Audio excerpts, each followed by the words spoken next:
DVM Telugu ఛానల్కి స్వాగతం. భక్తుల మృతికి బాధ్యులైన టీటీడీ చైర్మన్ ఈవోలను విధుల నుండి తొలగించాలి. పలన్నేరు జనవరి 9 ప్రజాప్రతిభ. తిరుపతి తిరుమల దేవస్థానం ఆవరణలో వైకుంఠ ద్వార దర్శన టికెట్ల కోసం జరిగిన తొక్కిసలాటలో 6 మంది ప్రాణాలు కోల్పోవడానికి కారణమైన టీటీడీ చైర్మన్, ఎగ్జిక్యూటివ్ ఆఫీసర్లను బాధ్యులు చేస్తూ వెంటనే విధుల నుండి తొలగించాలని జాతీయ మానవ హక్కులు అవినీతి నిర్మూలన సంస్థ జిల్లా అధ్యక్షులు డివి మునిరత్నం ప్రభుత్వాన్ని డిమాండ్ చేశారు. అందులో భాగంగా గురువారం పలన్నేరు పట్టణంలో మానవ హక్కుల కార్యాలయం నందు సరస్వతి అధ్యక్షతన తిరుమలపై జరిగిన సంఘటన గురించి సమావేశం నిర్వహించి మృతులకు ప్రగాఢ సంతాపాన్ని తెలియజేశారు. ఈ సందర్భంగా నాయకులు మాట్లాడుతూ టీటీడీ సిబ్బందితో పాటు పోలీసుల అజాగ్రత్త వలన నిండు ప్రాణాలు గాలిలో కలిసిపోయాయని ఆవేదన వ్యక్తం చేశారు.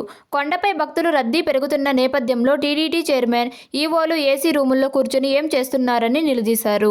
రద్దీని దృష్టిలో పెట్టుకొని పోలీస్ అధికారులు అదనపు బలగాలను సమకూర్చాల్సి ఉందని, అలా చేయకనే భక్తులు తొక్కిసలాటకు గురికావాల్సి వచ్చి ప్రాణాలు కోల్పోయారని తెలిపారు.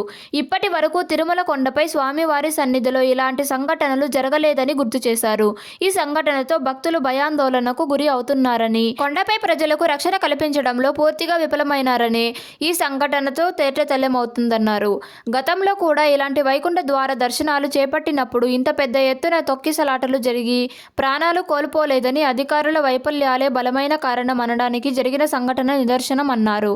ప్రభుత్వం, టీటీడీ బోర్డు వెంటనే స్పందించి మృతుల ఒక్కొక్క కుటుంబానికి ₹1,00,00,000 చొప్పున పరిహారం ఇవ్వాలని, ఆ కుటుంబాల్లో ఒక్కొక్కరికి తిరుమల కొండపై ఉద్యోగం ఇవ్వాలని, క్షతగాత్రులకు మెరుగైన వైద్యంతో పాటు 10 లక్షలు నష్టపరిహారం ఇవ్వాలని డిమాండ్ చేశారు.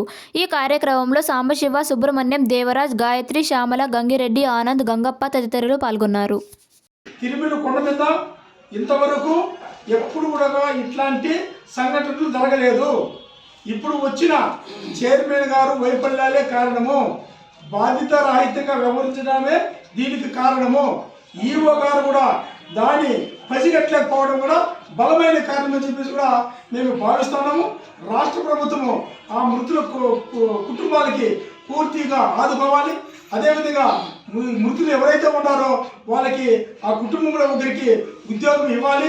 25 లక్షల రూపాయలు ₹1,00,00,000 ఒక్కొక్క మృతుడి కుటుంబానికి ₹1,00,00,000 చొప్పున పరిహారం ఇవ్వాలి.